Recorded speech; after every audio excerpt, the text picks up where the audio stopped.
बांसवाड़ा से बड़ी खबर है। भारतीय किसान संघ का विरोध प्रदर्शन, कई मांगों को लेकर किया प्रदर्शन। कुशलबाग मैदान से किसानों ने रैली निकाली है। कलेक्ट्रेट गेट के बाहर बैठकर किया विरोध। अतिवृष्टि से फसल पूरी तरह से खराब हुई है। जल्द मुआवजे की मांग को लेकर किया प्रदर्शन। विभिन्न मांगों को लेकर मुख्यमंत्री के नाम जिला कलेक्टर को ज्ञापन दिया गया है। तो कई मांगों को लेकर यहाँ पर विरोध प्रदर्शन किया है। कुशलबाग मैदान से किसानों ने रैली निकाली है। कलेक्ट्रेट गेट के बाहर बैठकर विरोध किया गया है। अतिवृष्टि से फसल पूरी तरह से खराब हुई है। भारतीय किसान संघ का विरोध प्रदर्शन देखने को मिला है। कई मांगों को लेकर यह प्रदर्शन किया जा रहा है।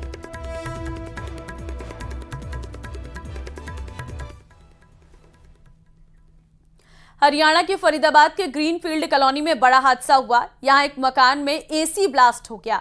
पूरी बिल्डिंग में धुआं हो गया। धुएं से दम घुटने के कारण एक ही परिवार के पिता, पत्नी और बेटी की मौत हो गई है। एक बेटा गंभीर हालत में आईसीयू में भर्ती है। तो बिल्डिंग में एसी फटा 3 लोगों की मौत हो गई है। फरीदाबाद से घटना सामने आई है। दम घुटने से पिता, पत्नी और बेटी की मौत की ये सूचना सामने आ रही है। एक बेटा गंभीर रूप से घायल है, जिसे आईसीयू में भर्ती करवाया गया है। गैस लीकेज वजह हो सकती है कभी भी एसी फटने की। हालांकि इसके पीछे की क्या वजह थी वो भी जांच का विषय है।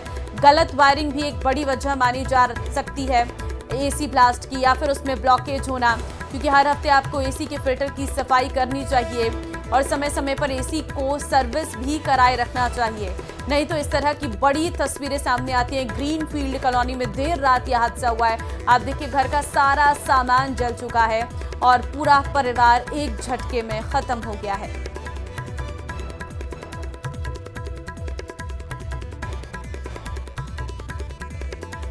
और ये जो फरीदाबाद की ग्रीनफील्ड सोसाइटी है, वहाँ पर ये इस तरह की जो बिल्डिंग थी, यहाँ पर मैं आपको दिखाना चाहूँगा। बिल्डिंग का जो पहला फ्लोर है, पहले फ्लोर में आपको 2 कंप्रेसर आपको दिखाएंगे। वहाँ पर विकास ठाकुर मेरे विजय जूम करके दिखाइएगा।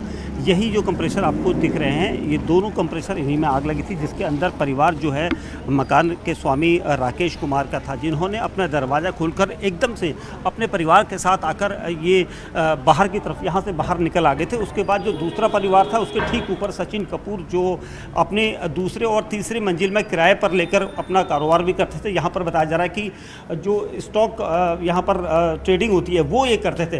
राकेश कुमार का परिवार इसी जगह से नीचे भागकर आ गया था, क्योंकि पहली मंजिल पर उनका घर था, तो इसलिए आसान हो गया उनका बचना, क्योंकि मकान के स्वामी भी हैं। लेकिन यहाँ से ऊपर को जो सीढ़ियाँ जाती है, यहाँ से ऊपर दूसरी मंजिल पर हम दिखाएंगे आपको, ये राकेश कुमार का घर था। और अब दूसरी मंजिल पर सचिन कपूर, जो मृतक परिवार है, वो रहता था किराए पर। यहाँ पर देखिए, अभी भी धुएं की वजह से दम यहाँ पर घुट जैसा रहा है, क्योंकि सांस लेने में काफ़ी मुश्किल है। ये सचिन कपूर का घर है, जो इस वक्त जिसमें ताला लगा है, क्योंकि सचिन कपूर अपनी पत्नी और बेटी के साथ यहीं पर रहते थे और उनका बेटा भी इस वक्त यहाँ पर आया हुआ था। बताया जा रहा है कि वो बाहर पड़ता था, लेकिन उन परिवार को यहाँ से जैसे ही उन्होंने दरवाज़ा खोलने की कोशिश की, वो बाहर की तरफ निकलने के बजाय ऊपर की तरफ चले गए। अगर वो नीचे की तरफ जाते यहाँ से ऊपर की तरफ इसलिए गए ताकि ऊपर की तीसरी मंजिल पर भी उनका फ्लोर था, वो शायद ये सोच रहे थे कि ऊपर जाके वो बच जाए, लेकिन ऐसा नहीं हो सका और वो यहीं पर दम घुटने लगा उन लोगों को। क्योंकि आपको दिखाई देगा यहाँ पर ये जो सीढ़ियाँ हैं, देखिए अभी भी सीढ़ियों में आपको दिखाई, ये देखिए धुआं इस कदर था कि यहाँ पर कालिक पुत गई। और इस तरह से कालिक पुती है तो इसका मतलब कितना खतरनाक धुआं रहा होगा। पूरा एरिया देखिए, पूरा एरिया जो है काले धुएं से यहाँ भर गया था। और इसीलिए इन तीनों पति पत्नी और उनकी बेटी का सांस घुटने लगा, क्योंकि यहाँ से अगर वो नीचे की तरफ जाते तो शायद बचा जा सकता था, क्योंकि यहाँ पर लिफ्ट भी है। लेकिन लिफ्ट हमें हमेशा, जब इलेक्ट्रिसिटी या आग लगती है तो इलेक्ट्रिसिटी अपने आप बंद हो जाती है, ऑटोमेटिक। हो सकता है कि ऐसी फैसिलिटी हो, लेकिन सचिन अपने परिवार के साथ ऊपर को जाने की कोशिश कर रहे थे ताकि वो बच जाए, लेकिन यहाँ ऐसा नहीं हुआ और सचिन इस आग में घिर गए। और यहाँ पर देखिए, हम इसलिए इसको दिखा रहे हैं क्योंकि यहाँ से ऊपर की तरफ ये फ्लोर भी सचिन का ही था, जिसमें वो ट्रेडिंग का काम करते थे। और यहीं पर अक्सर उन्हें लगा था कि शायद ऊपर के रूम में आकर वो बच जाएंगे, लेकिन ये कहा जा रहा था कि ऊपर की तरफ जाने से पहले उनका दम घुट गया या ऊपर दरवाज़ा बंद था, ऐसा भी यहाँ पर कहा जा रहा है। हालांकि ये सारी चीज़ें जांच का विषय है।